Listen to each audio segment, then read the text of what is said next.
இதுதான் உங்கள் லைஃபோட பிக்கஸ்ட் டேர்னிங் பாயிண்ட். இந்த மொமெண்ட் தான். எனக்கு அப்போ என்ன கதைன்னு தெரியாது, என்ன படம் வரப்போகுதுன்னு தெரியாது. ஆனால் வெற்றி சார் மாதிரி ஒருத்தட்ட போகும்பொழுது சூரியன் என்னவா வருவார். ஆனால் சூரியனோட டேலண்ட் பற்றி நிறையா தெரியும். நான் தான் அதிக நேரம் அவரோட எனக்கு தெரிஞ்சு நிறையா படங்கள் பண்ணதுனால நிறையா நேரம் செலவழிச்சிருக்கேன்னு நினைக்கிறேன்.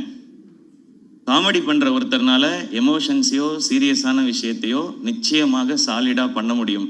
காமெடி பண்ணுற யாரையும் அண்டர் எஸ்டிமேட் பண்ணிடாதீங்க. அதுக்கு இன்னொரு எக்ஸாம்பிள் சூரியனை.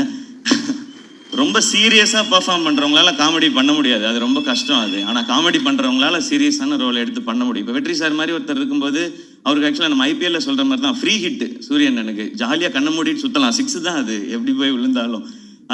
அப்படி ஒரு பர்ஃபார்மன்ஸ் அந்த படத்தில் கொடுத்து தன்னை வந்து நிலைநிறுத்திக்கிட்டாரு.